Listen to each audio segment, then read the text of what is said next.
On the Locked On Blues podcast, the St. Louis Blues went into Toronto and took on the extremely successful Toronto Maple Leafs and came away with a shootout victory despite recent injuries to Vladimir Tarasenko and Ryan O'Reilly. They are only 3 points out of a playoff spot and look to continue their success tonight against the New Jersey Devils. Can the Blues push for a playoff spot despite the injuries? I'm going to talk about all of that and more on today's episode of the Locked On Blues podcast. Make sure you stay tuned.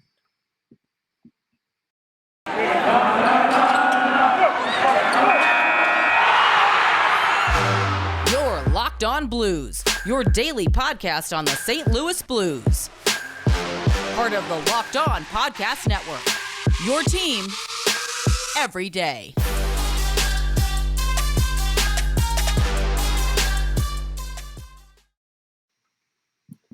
Ladies and gentlemen, welcome back to the Locked On Blues podcast, part of the Locked On Podcast Network, and your number one source for blues content. I'm your host, as always, Josh Hyman. If this is your first time tuning into the show, welcome. Thanks for showing up. It is free and available on all podcast platforms, plus on YouTube as well. Not a cent charged, completely free. Go check it out. Good stuff. If you return to the show, thanks for coming back. Thanks for making Locked On Blues your first listen, part of your daily routine, all that fun stuff. But got a busy episode today. So the Blues played a game the other night against Toronto, in Toronto, against Ilya Samsonov, who I think only had like one loss in a season at home heading into that game. The odds were stacked against the Blues. They came away with a victory, so I'm going to be talking about that game. Plus, they have another game tonight against the New Jersey Devils in just about an hour or so. So I'm going to be previewing that game in the second half of today's episode. But before I get into any of that, wanted to let you all know that today's episode is brought to you by BetOnline. BetOnline has you covered this season with more props, odds, and lines than ever before. So check out BetOnline where the game starts. All right, so a few days ago, January 3rd, that would make that Tuesday night, the Blues went to Toronto to take on a red-hot Maple Leafs team, second in the Atlantic, a very tough division. They've had a lot of success this year. Plus, they had one of the best goalies of the season in net for them in Ilya Samsonov, who had only had 3 losses on the year heading into the night, and only, I think, 1 or 2 of those coming at home. So the odds were stacked against the Blues for sure. Not to mention, the recent injuries to Tarasenko and O'Reilly made it so the lines were all jumbled up. Obviously, Robert Thomas getting that first line opportunity was great. Jordan Kyrou, getting more ice time, great. But then you had like a fourth line full of some rather inexperienced players, which was a little concerning. You had Nico Mikkola playing a lot of ice time.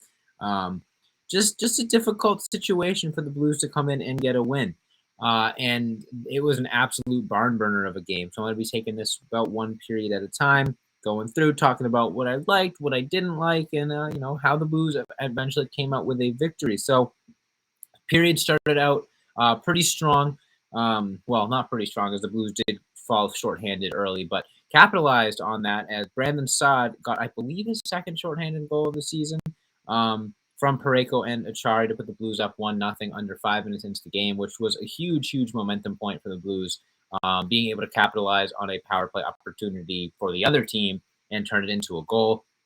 I've talked a lot about how Brandon Saad has completely revitalized the Blues penalty kill, and that is no different. He was out for a few games, and during those games, the Blues struggled tremendously on the penalty kill, and he comes back, and not only do the Blues have more success defending on the penalty kill, they've actually gotten themselves a couple of shorthanded goals now as a result of that. And Brandon Saad, gets a goal the Blues arguably don't deserve, gives the Blues a 1-0 lead that, you wouldn't typically think they would have going down a man early in a building like Toronto.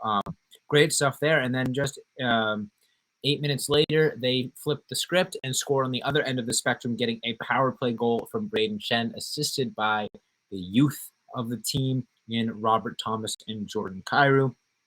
Good goal for Shen. I don't think he's had quite the offensive season that he would wanted. Only his 8th goal of the year. I believe Craig Ruby himself said, Braden Shen's a guy that's got to step up. He hasn't quite had the season that we'd want him to have. He needs to carry a little bit more load offensively. And he immediately backed that up by giving the Blues a 2-goal cushion against Toronto. But it wasn't all that pretty as Toronto continued to put on a ton of pressure, cutting the lead in half near the tail end of the period. Pierre Engvall got a goal for them. It was 2-1 heading into the second. The Blues did a good job of maintaining momentum and weathering the early storm from Toronto, not allowing them to capitalize on early power plays, which was very good, and just gave themselves an opportunity to win early in the game, which is really all you can ask for. And then the second period went absolutely crazy. I'm going to try to remember as much as I can, but the teams traded goals relentlessly. So it was 2-1 heading into the period. Jordan Kyrou got himself a power play goal, his 18th of the season, pretty early in the period to give the Blues a 2-goal lead. But William Nylander scored a minute and a half later to immediately cut the lead to 1 for the Toronto Maple Leafs again, and it was just nonstop for the rest of that period. A lot of pressure both ways. The Blues ended up having the shot margin outshooting the Maple Leafs 13-9, but in terms of goals, they were even both ways. William Nylander scored just a minute later, like I said, to cut the lead to 1.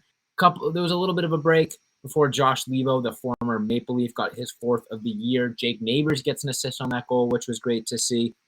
And at that point, the Blues lead was back up to 2. I believe at this point it is 4-2, if I'm doing my math right. And then 17 seconds later, Michael Bunting gets his 12th of the year to cut the lead back to 1. And then 1 minute later, Brandon Saad gets his 2nd of the game to cut the lead back to 2. And it continued. High momentum, high pressure. Austin Matthews scored at the tail end of the period, just 3 minutes after the Brandon Saad goal, his 19th of the year to cut the lead back to 1. And heading into that third period, it honestly felt like the Blues were in a situation where they could very easily lose that game. It's just Toronto had really figured out how to put on offensive pressure, and the Blues were on their heels. And sure enough, in that third period, Michael Bunting struck again for his 2nd of the evening on the power play pretty early on in the period too. So the Blues had about 13 minutes after that to try to get out of regulation without giving up a goal, and they did exactly that. 5-5 at that point. It really felt like it was anyone's game, even though there were so many goals in that third period. Once the Maple Leafs tied it up, it felt like next goal wins. It felt like both teams sort of had the sense of, oh crap, we giving up 5 goals or 3 goals in a period isn't a recipe for success. Got to tighten it up a little bit, and both teams did a good job of that. Apart from the power play goal for the Blues or for the Maple Leafs, sorry. It was back and forth, overtime. Not a whole lot going on, and then in the shootout, the Blues played really, really well as you can in a shootout. They went 3 for 4. Jordan Kyrou didn't score on his first attempt, but then Thomas, Buchnevich, and Shen all scored after that, which was enough for the Blues to get a victory. They got the extra point, which was great. In this upcoming second segment, I'm going to be continuing talking about the Maple Leafs game, just what it means to get a win like that, and then transitioning into a preview for tonight's game against the New Jersey Devils. But before I get into that, I want to tell you guys about the sponsor of today's episode, and today's episode is brought to you by BetOnline. Now, BetOnline.net is your #1 source for sports betting info, stats, news, and analysis. You can get the latest odds and trends for every professional and amateur league out there, from pro football to college bowl season, basketball, hockey. Obviously, they've got it all at betonline.net. Plus, if you love sports podcasts just like this one, you can find those at betonline.net as well. They've got news, podcasts, videos, all your sporting needs. Head to the website today or use your mobile device to learn more. That is BetOnline, where the game starts. And I'll be right back with the second half of today's episode. All right, so what does a win against the Toronto Maple Leafs immediately after losing 2 of your most important players mean for the long-term success of the St. Louis Blues? Well, I've been talking a lot this season on this podcast about reference points. And with that, I basically mean the ability for the Blues, as a group, to look back at certain points throughout the season and say, you know what, we got through this, we can get through this next bit of adversity as well. And assuming the Blues are able to, remain in the playoff hunt for the majority of the season and have some big games down the stretch where, they maybe have injuries or are playing a really good opponent on the road or whatever it may be, they can look back and say, you know what, we went into Toronto immediately after losing 2 of our most valuable offensive pieces. It was an absolute barn burner, gave up a bunch of goals, but still managed a way to have a win. And as much as the season has been up and down, it has been a season full of reference points for the Blues, a season full of losing streaks and crazy wins and ugly losses that the Blues can look back on and say, you know what, that's where we were as a team beginning of 2023 or the the middle of November or whatever it may be. They can look back and use that to build as a group. And I think that was one of the biggest storylines in 2019. The Blues had a lot of adversity that they faced in the regular season that led to them, not being scared of anything come playoff time, and it works wonders. Now, is this team as good on paper as that team? Not quite. And there are obviously some more threats in the West than there were that year. Colorado's obviously a very, very scary team, and you got Tampa and Boston out east. Boston has lost like 4 games all year. It's a different landscape this season for sure, and the Blues obviously don't have quite as much of a chance to make a run just based on the current landscape. But at this time in that year, the Blues were in a similar spot, so it's definitely something that could potentially add that extra cohesion that the team was missing. I've been saying throughout the whole season, it just felt like the Blues were kind of missing that spark, missing that little bit of extra motivation to, play hungry and treat every night like it's Game 7 of the Stanley Cup Final. I felt like they didn't really have that extra motivator. And maybe now the fact that Tarasenko and O'Reilly go down and the trade deadline is looming and these guys probably want to win with this team. They don't want to get shipped off. They don't want to get traded. They want to prove that they can win here. Maybe this is secretly what the team needed to kick it into that extra gear and play better hockey more consistently and find themselves in a playoff spot. Like I said, they're only a couple points out of a playoff spot right now. They could be, if the next week and a half or so is successful for the Blues, that we could be looking at a wild card team. So anything can happen. The fact that obviously it wasn't a dominant win, it wasn't really a clean win. They gave up 5 goals and really looked like they were going to, blow multiple multi-goal leads. They had a chance to put the game away at multiple opportunities, and Toronto continued to hang around and continued to put the pressure on. And it's honestly a miracle that Toronto didn't win in regulation with the amount of pressure they were putting on. You could look at that as a negative for sure and be like, yeah, the Blues got lucky.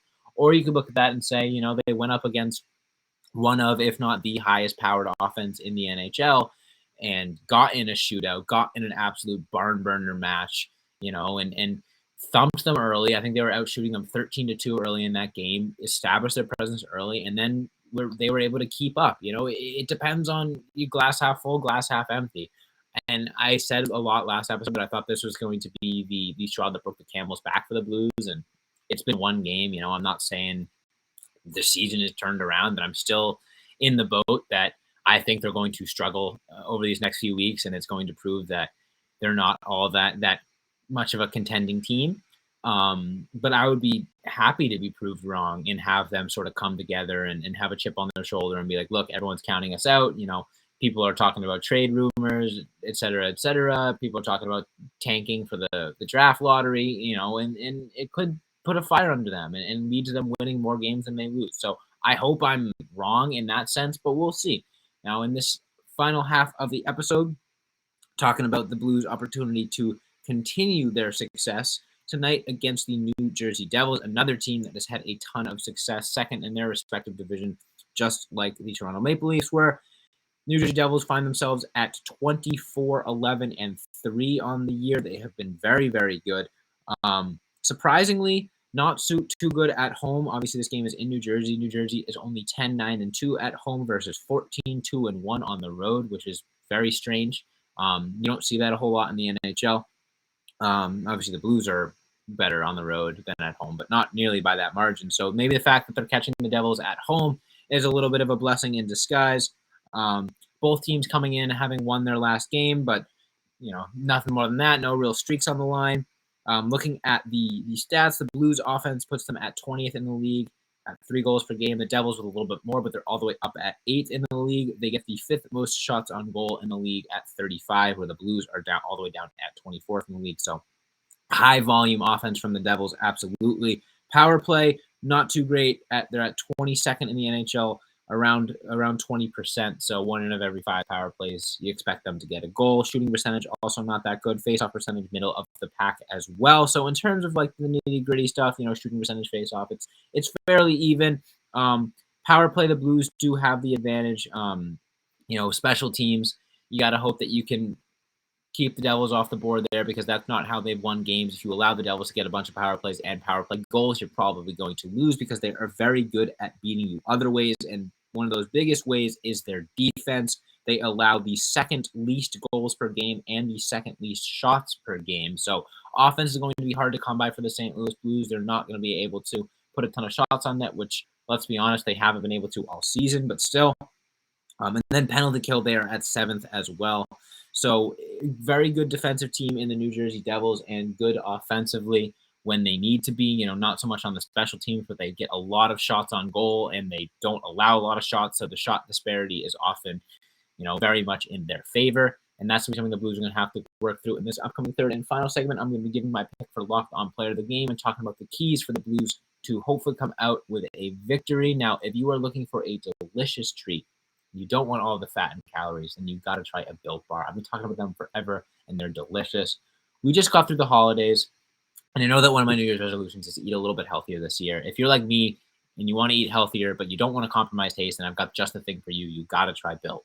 With Built, healthy is actually tasty. They're so delicious, you won't even think they're good for you, which is perfect for your New Year's resolution. Now, what makes Built Bars so good? Well, for starters, they're covered in 100% real chocolate. That's right, real chocolate, and they come in delicious flavors like churro, peanut butter brownie, and coconut almond. Each Built Bar has only around 130 calories, 4 grams of sugar, and a whopping 17 grams of protein. And now you don't even need to wait for a box. For years, we've been talking about ordering your Built Bars at Built.com. Now you can even get them at your local Walmart or Sam's Club. So head to your nearest Walmart today, walk to the pharmacy section, grab yourself a box of Built Bars. You can pick up a 4-bar box of cookies and cream, double chocolate, or coconut puffs. Plus, if you're close enough to a Sam's Club, they got the 13-bar box with a mix of flavors. Definitely check it out. You can thank me later. Be right back with the tail end of today's episode.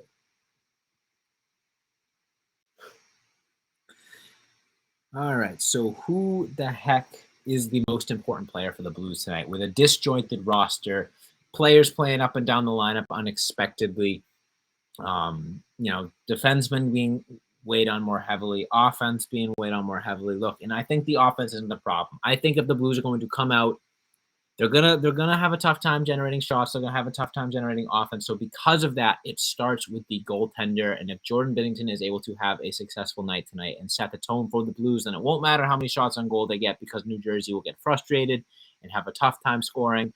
And the Blues will be able to hopefully capitalize on their opportunities. That's why my pick for locked-on player of the game is Jordan Binnington. I expect a tight game. I expect both teams to be playing responsible defensive hockey, especially after how the Blues played their last game. I think they would definitely want to tighten things up defensively. So looking to see that tonight. That being said, though, that is all the time I have for you guys today. Before I make a quick score prediction, let's think. Score prediction, I'm going to go Blues 4, Devils 2. I think that there's going to be an empty net goal. I think the Blues are going to have a little bit of the extra edge. What about you, Em? I'm putting you on the spot. Score prediction. 4-3 Blues. 4-3 Blues. She prices righted me. So if the Devils get that extra goal, then I guess Emily's right and I'm wrong. But both ways mean a win. So fingers crossed, one of us is right in some sense, some fashion. But like I said, that is all the time I have for you guys today. Make sure you hit that follow or subscribe button on whatever podcast platform you're listening to me on. That way you never miss a new episode. Subscribe to the YouTube channel. You can see my beautiful face and my cat attacking me if you saw that earlier. A little distracting, but probably fun for you guys. Definitely check that out. You can subscribe to Locked On Blues or follow Locked On Blues on Twitter and Instagram at Locked On Blues. The YouTube channel at Locked On Blues, like I said, getting close to 600 subscribers. You can follow me on Twitter at Josh Hyman NHL. Thank you all so much for listening. And as always, let's go Blues.